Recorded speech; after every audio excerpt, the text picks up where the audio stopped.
Sa'altuka Rabbi sihatal qalbi wal jasad wa afiyatal abdani wal ahli wal walad wa tulahaya. Assalamualaikum warahmatullahi wabarakatuh.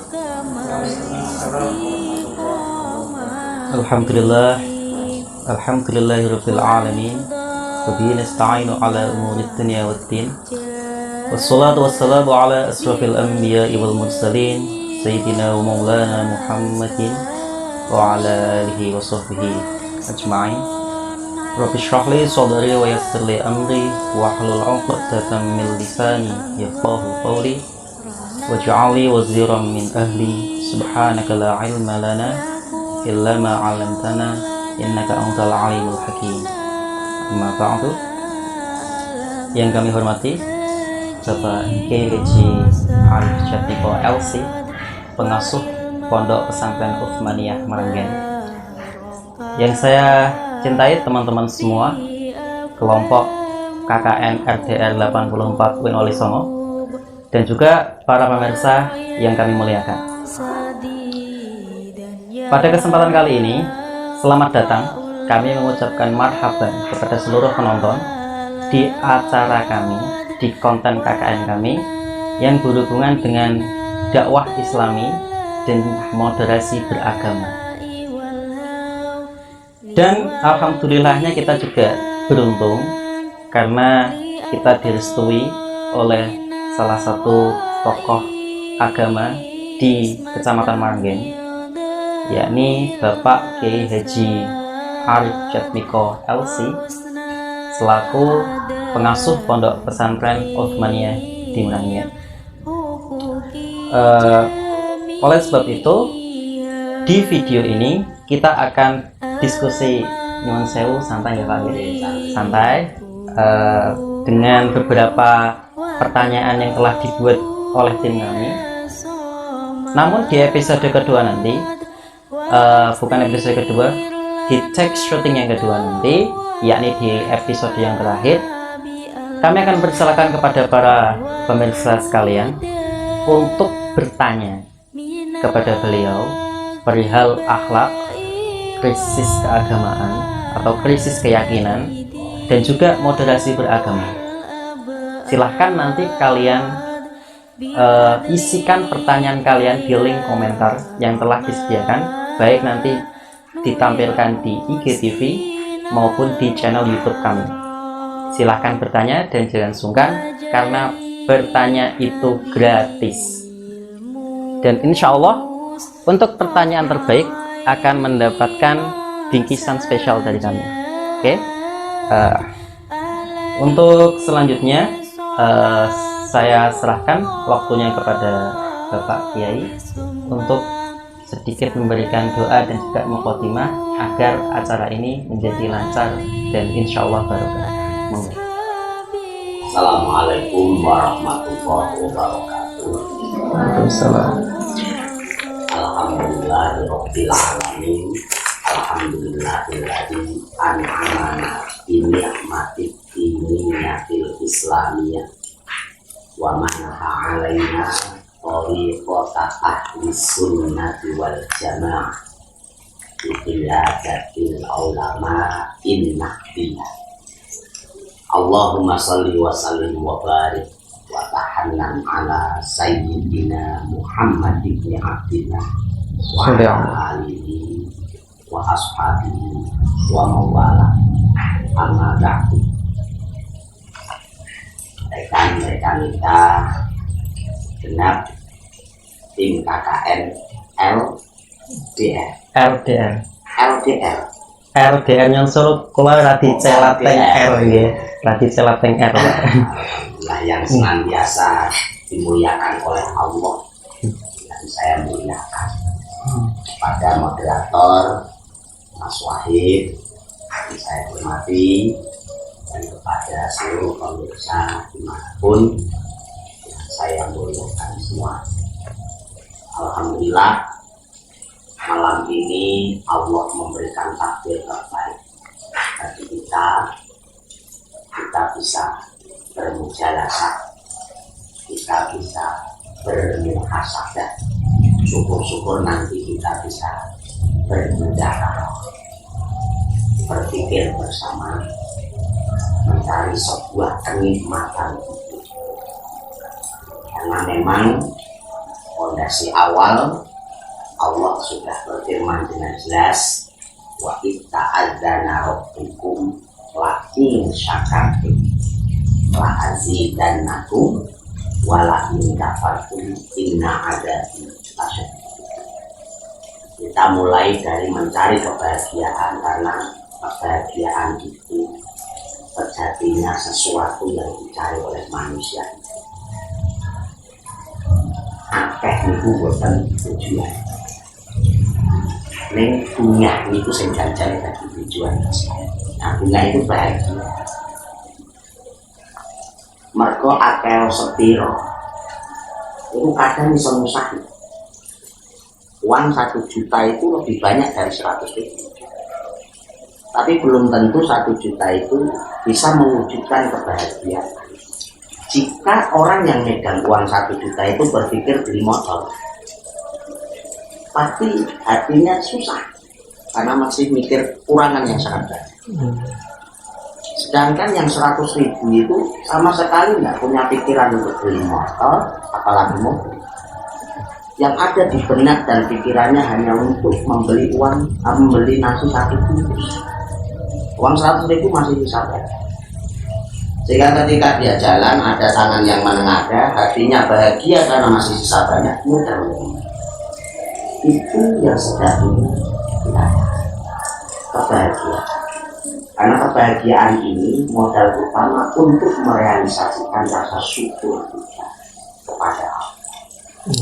Sehingga ketika kita bersyukur, di sana ada nurul tauhid yang digandengkan dalam fi'il mudhari' la azidanna, bukan la azidan, tapi la azidanna. Itu sudah jaminan dari Allah. Pasti Allah tambah. Nah, hebatnya lagi Allah tutup dengan statement firman suci itu, walakin kafartum inna adzabi lasyadid. Yang awaknya itu ketok susah, gersah dan dino, ketok koyo-koyo wong sing paling rekoso urip. Niku Gusti Allah malah buka inna adzabi lasyadid. Kenapa? Karena Allah di atas umumnya manusia. Umumnya manusia itu, jika kamu patuh, saya kasih. Jika tidak patuh, tidak saya kasih. Jika kamu saya kasih bersyukur, saya tambah. Jika tidak bersyukur, saya kurangi, kan gitu. Ini normalnya manusia. Tapi Allah tidak. Kamu bersyukur, saya tambah. Pasti saya pakai kata aku. Kamu kufur, siksa. Rasanya Allah. Kenapa? Karena Allah memberi tidak hanya yang kita minta. Kadang kita meminta sesuatu yang remeh, tapi menganggap sesuatu itu sangat tinggi sekali. Padahal jika kita bandingkan dengan yang telah Allah berikan ke kita itu jauh. Kita pengen mobil, harga mobil berapa? 30 juta. Sampai kita melupakan betapa mahalnya akal yang Allah berikan di dalam otak kita. Berapa mahalnya pandangan mata yang Allah normalkan dalam mata kita. Coba, seandainya Allah tidak memberikan mata kita normal, tapi Allah memberikan kita mobil, kita pun malah lebih besar. Nah, maka kita mencari kebahagiaan. Nah, karena itu pada mujalasah malam ini, semoga Allah memberikan taufik, memberikan kemudahan, memberikan kelancaran, kita bisa berpikir bersama, kita bisa mendapatkan minimal fondasi awal bagaimana kita itu selalu mewujudkan kehidupan kita. Nah, mungkin itu. Jadi kesimpulan untuk mukadimah dari beliau adalah, bagi Anda dan semuanya dan termasuk teman-temanku, kita ringkas ke caption yang sangat terkenal ya. jangan lupa bahagia. Jangan lupa bahagia ya. Iya. Lagi. Tapi jual saya 100.000 ini kan bagi anak kos Pak. Anehku sampun berarti sangat ya. Sangat berarti. 100.000. Tapi bagi DPR. Waduh. Nah itu loh. Parkir yuk. Monggo Mas Bintu. Iya. Main awal tenang. Amin. Gimana nih masuk ke pertanyaan pertama nih. Ini tentang pertanyaan yang sebenarnya menjadi sebuah hal yang dianggap wajar, tetapi faktanya kalau misal kita kembali ke tuntunan yang diajarkan agama sebenarnya tidak wajar, yakni mengenai akhlak pelajar yang telah luntur di era milenial bahkan di era alfa seperti ini. Nah, ini mungkin sedikit saya kasih gambaran mengenai akhlak di sini maksudnya seperti apa. Kebanyakan dari kurikulum yang telah kami pelajari di kampus, karena kebetulan jurusan saya juga pendidikan bahasa Inggris. Saya cukup banyak mendapatkan istilahnya adopsi teori dari negeri yang berasal yang menggunakan bahasa Inggris, termasuk orang Inggris dan orang Amerika. Salah satu yang menjadi moto mereka adalah bahwa guru itu adalah sebagai teman belajar. Nah, kalau menurut pandangan dari segi agama sendiri, itu bagaimana kira-kira Pak? Dan juga bijaknya kita sebagai mahasiswa bahasa Inggris untuk menghormati dosen yang mengajarkan teori tersebut ataupun para expert yang mengajarkan teori tersebut, kita sikapnya agar tidak dianggap sombong atau memberontak. Itu kira-kira bagaimana? Dari pandangan akhlak ya. Akhlak. Ya memang tadi bahasa guru adalah teman belajar, itu sah-sah saja jika berangkat dari kacamata pendidik. Biasanya seorang pendidik itu punya metode supaya transfer ilmunya itu berhasil. Nah, metode yang mungkin ini khusus untuk saya. Di caption itu guru adalah teman belajar itu berangkat dari kacamata pendidik atau niatan seorang pendidik. Jadi kalau mau dibahasa finalkan, itu ya bukan teman belajar, tapi guru adalah yang menemani belajar. Guru adalah yang menemani. Tapi sah-sah saja kalau seorang guru terus kemudian saya adalah teman belajar kalian, ya itu pasti ada maksudnya supaya transfer ilmunya lebih mudah diterima. Masalahnya bolong itu lebih gampang kita kontrol itu lebih mudah diterima apa-apanya dari teman daripada selain itu. Mungkin khusnudonnya di situ. Nah, untuk mewujudkan akhlak seseorang atau akhlak seorang pelajar kepada seorang guru, jelas jika kata teman belajar itu dilihat dari kacamata seorang guru, jelas ini suluhan atau menyalahi akhlak. Kenapa? Kita tidak usah jauh-jauh mengambil dalil nakli, kita pakai dalil kehidupan saja. Akhlak kita itu sebenarnya sudah terjadi dalam ilmu hidup kita. Akhlak yang Allah tanamkan di diri kita adalah jiwa maturnuwun. Terima kasih kepada siapa? Kepada yang memberi kita. Maka ilmu hidup akan memperlihatkan betapa seorang anak itu pasti patuh kepada orang tua.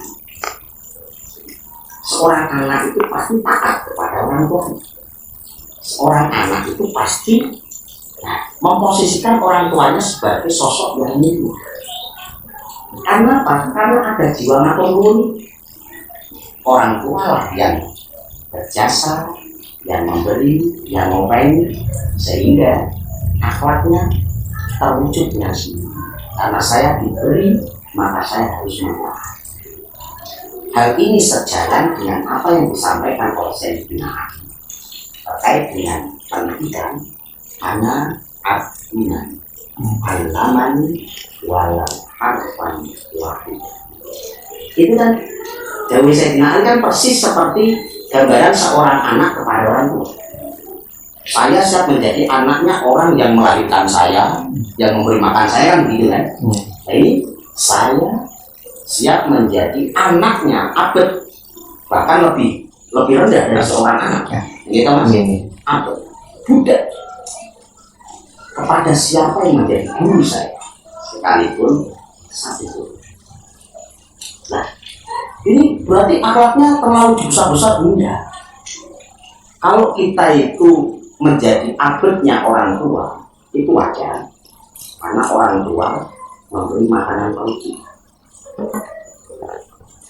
Coba ketika sampean berangkat kuliah atau dulu berangkat sekolah, dapat sangu dari orang tua, pernah nggak sampean dibilangin orang tua begini, nih sangune mangenmu, sing 4.000 kena sodako, sing 1.000 kena jajan?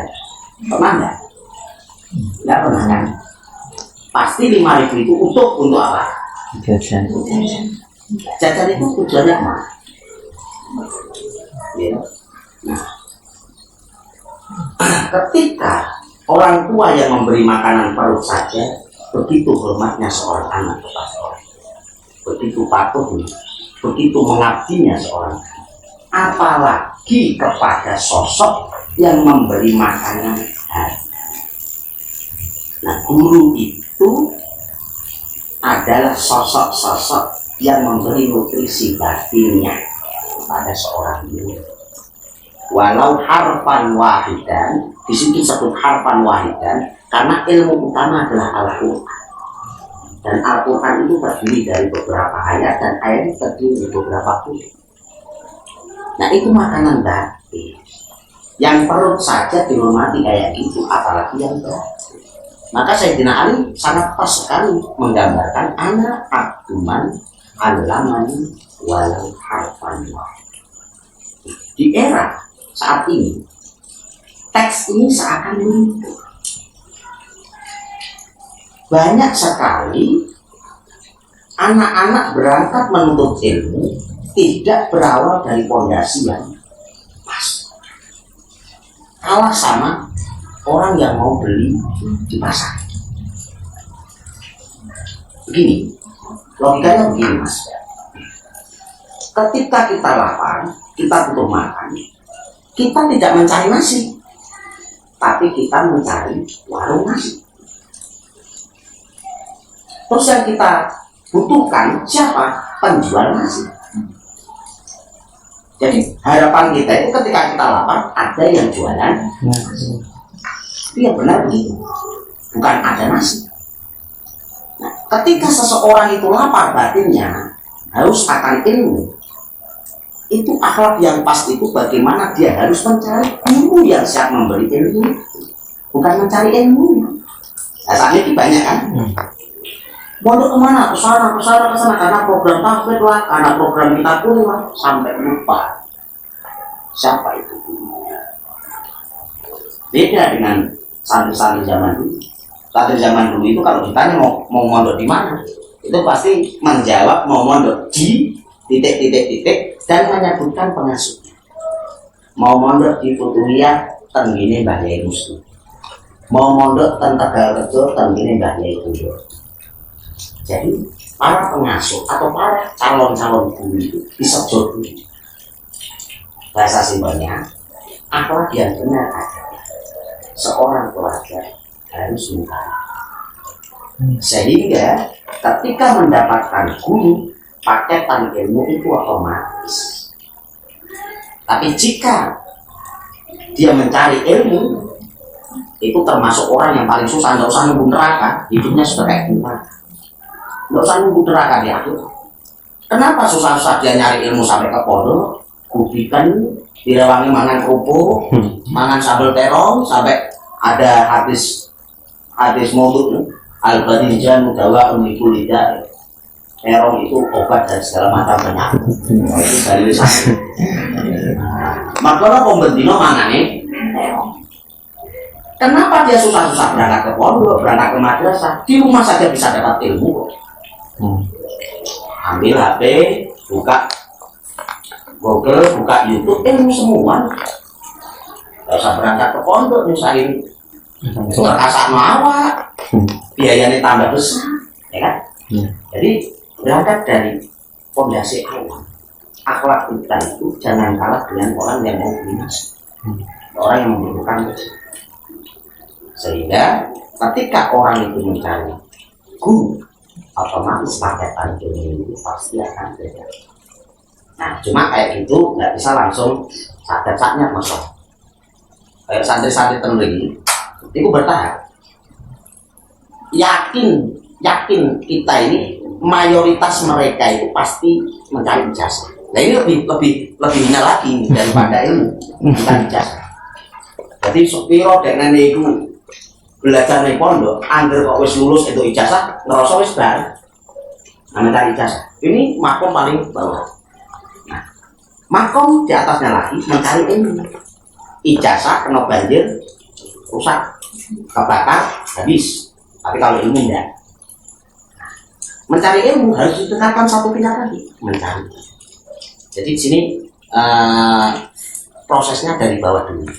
Yang awalnya mencari ijazah, terus coba kita sedikit demi sedikit kita turun untuk mencari ilmu.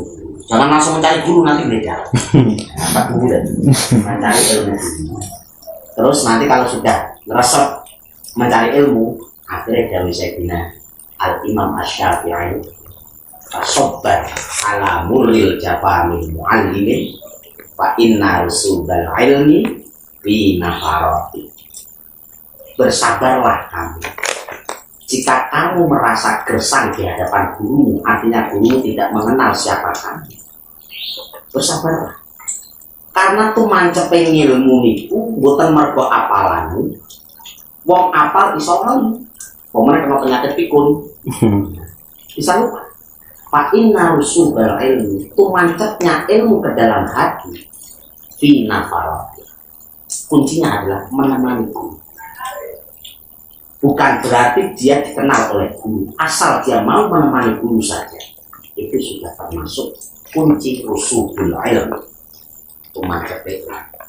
Maka ini bisa kita lihat ya Mas Waib ya, di pesantren-pesantren salaf zaman dulu. Itu kalau sama dia ini kan wes lah penting Pak ya ini ku meh kenal kula napa mboten kan gak penting, sing penting kula saged khidmat kalih bayar. Mesti ngoten. Malah nek iso niku mboten ngetok-ngetokno. Nggih, isin malah nek diweruh. Nek diweruhi gurune ngoten malah isin. Gurune ngertos sapa iki sing njikokno wedan sapa isin. Sapa sing nantokno sadar isin. Nah ini apa yang disampaikan Sayyidina Al-Imam Asy-Syafi'i ini terwujud di santri-santri zaman dulu. Karena fondasi awalnya berangkatnya sudah benar. Sehingga nanti amaliyah ketika sampai di tempat pendidikan itu insya Allah terbimbing. Begitu. Ini akhlaknya seperti itu. Kalau sampai kok akhlaknya wah nyari program ini itu masih tingkat awal. Kalau itu dihadapkan orang-orang awam it's okay. Tapi dihadapkan orang yang benar-benar mencari sesuatu yang tidak bisa dilihat oleh mata, itu saya kira akan ketawain sama satu-satu salah. Kalau hanya sekedar mencari. Apa meneh kok zaman saiki luwih parah meneh. Wong tuane ngajak anake survei pondok pesantren sing didelok kamar mandi. Weh kamar mandine resik wis ngono wae. Padahal mengko nek akhirnya anaknya jadi pinter adus terus nek nggon jeding sakwen-wen nesu wong. Saya sabun. Kan ngoten ya Mas Waib. Ngelas sabun. Gitu. Jadi akhlaknya dimulai dari awal mencari. Tapi di zaman sekarang kan repotnya seperti ini Pak. Nyun sewu deh. Ini kalau kalau itu. Oke, monggo. Udah nopo. Rasul kan pernah sabda bahwa di zaman akhir nanti yang berkembang itu bukanlah ilmu pengetahuan yang asli, melainkan ilmu cipta, tapi ilmu cipta, perdebatan. Nah, berangkat dari statement bahwa guru adalah teman belajar. Ini terus didamel ingkang namanya silogisme, tenggone perdebatan Inggris. Silogisme. Oh, kalau misalkan ini tangkapan siswa, guru itu adalah teman belajar siswa, berarti Pak Ustadz Samsul niku CS ku kok. Ngoten. Nah, soalnya nggih kata sing ngoten. Kalau misalkan guru adalah teman belajar saya, berarti saya ini temannya guru. Cara saya duduk harus sama seperti guru. Cara saya berbicara kepada guru itu harus sama seperti guru berbicara kepada saya. Itu kira-kira bagaimana? Kan sebenarnya itu hukum alam kan sama. Seorang anak sekarang kan juga banyak kan merasa temannya bapaknya. Bahkan orang tua pun selalu mengatakan wis konco kula. Aku ya tanggep anak, ya tanggep wong tuwa. Nah, tapi ketika jujur Mas, jujur, ketika seorang anak itu benar-benar memposisikan seperti temannya dengan orang tua, itu sebenarnya orang tua itu nangis banget. Itu orang tua itu merasa enggak pas, ada yang enggak pas. Karena memang bagaimanapun juga saya selalu mengatakan kita itu butuh frame dalam hidup, karena gas tok itu bahaya, frame tok akan tekan. Kita kan seperti perjalanan, kita butuh jalan dan kita butuh frame. Nah, dalam praktek nyata rem kita adalah orang-orang yang kita muliakan. Kita kalau tidak ada orang tua berani maksiat, ada orang tua jadi. Nah, guru pun posisinya persis seperti itu. Maka saya katakan, jangan pernah merasa jadi guru sekalipun kamu punya murid banyak. Tetap merasalah jadi santri untuk keselamatan muslim. Ketika kita merasa jadi santri, kita jadi murid, kita itu punya keyakinan ada guru kita. Sehingga sewayah-wayah kita melakukan kesalahan, ketika guru mengatakan ke kita akan guru. Lah salahnya nek wong wis krasa pinter, iku terus krasa gak duwe guru, iku malah bahaya. Ketemunya Firaun. Firaun itu pandai, sehat, tidak punya orang tua, merasa tidak punya orang tua, tidak punya guru, akhirnya tidak ada yang bisa ngomong. Jadi memang tetap posisi guru harus lebih dimuliakan. Ini harus tetap diwujudkan untuk keselamatan si murid itu. Bahkan sampai sekarang pun saya mengatakan saya murid, saya santri. Sampai mati pun saya santri. Sekalipun santri-santri yang di sini mengatakan saya murid, itu urusan mereka. Urusan saya jelas saya tetap santrinya mereka. Biar apa? Biar menjadi rem bagi sepak terjang keilmuan saya. Saya kira tetap harus diwujudkan posisi guru. Jadi kesimpulannya dari pertanyaan tentang akhlak seorang pelajar itu adalah kita harus jeli dulu mengenai tujuan dan niat kita. Tadi Bapak Kiai sudah menyampaikan level-levelnya ya, dari yang paling awam hingga proses-prosesnya. Ya, ini yang paling mencari kamar mandi, kamar mandi ya, mencari kamar tidur, terus mencari jasa. Gitu. Soalnya gak ngoten Pak. Kenapa gitu? Banyak terutama tetangga-tetangga saya di rumah. Ini kok kalau misalkan aib dari orang yang mau mondok ke anak, itu adalah takut gudiken. Ngoten. Soalnya enten unen-unen Jawa kan ngeten. Nek gak gudiken ya gak barokah ilmune. Ngoten enten sing nggih zaman dulu ngoten. Makanya ini. Terus ijazah baru ke mencari ilmu, langsung yang paling tinggi mencari gurunya. Terus itu loh Mas, kenapa kok akhir zaman ini banyak yang seperti itu loh pertanyaannya itu loh tadi itu. Kenapa banyak yang memondokkan anak itu, menyekolahkan anak itu mencari fasilitasnya? Karena sekarang dunianya dunia instan. Dunia yang penuh dengan kata instan. Padahal kata instan itu dilihat dari kaidah usul fikih, man ta'ajjala fi syai'in uqiba bi hirman. Itu nek bahasane Ustaz Samsul, yang namanya instan itu pasti banyak efek sampingnya. Ini kalau mie instan, mie instan apa instan itu efek sampingnya banyak. Bahkan sepeda itu ngontel Mas. Ngontel sama motor itu enggak ngontel, lebih instan motor, tapi efek sampingnya banyak motor. Sepeda ontel nabrak mentok tukang pijat, motor nabrak isawe rumah masa depan. Nah itu jelas efek sampingnya lebih banyak ini. Kata instan Sehingga sekarang begini, banyak sekali fenomena ketika seorang guru itu mengajarkan hasil yang instan. Contoh motivator bisnis. Wah, itu muridnya masya Allah oleh blosor tenang. Gara-gara dapat motivasi caranya menjual ini seperti ini, terus akhirnya laku keras. Itu oleh blosor. Sedangkan guru yang mengajarkan fa'ala itu gerinya lah baca. Mereka orang itu pengen. Nah, sekarang dunianya di mana ada kata instan, di situ respeknya itu tumbuh. Sama. Kenapa mencari kamar mandi? Karena kamar mandi itu manfaatnya langsung instan. Akhirnya anaknya orang jijik, terus anaknya langsung merasa nih kode, yang nonton itu. Kenapa nyari kamar? Karena manfaatnya langsung instan. Sedangkan mencari guru itu manfaatnya jelas. Kalau kita lihat tulisannya, lalu saya Ali kalau Amin. ya kan begitu kan? Nah, itu. Jadi kesimpulan untuk teman-teman semuanya ya, hati-hati kalau mengkonsumsi mie instan ya. Jangan banyak-banyak ya. Nah, Mas Ferry, mie instan, Ustadz Samsul pasti akrab kan dengan mie instan dan gudikan juga. Tanda barokah ya, gudikan tanda barokah, silogisme.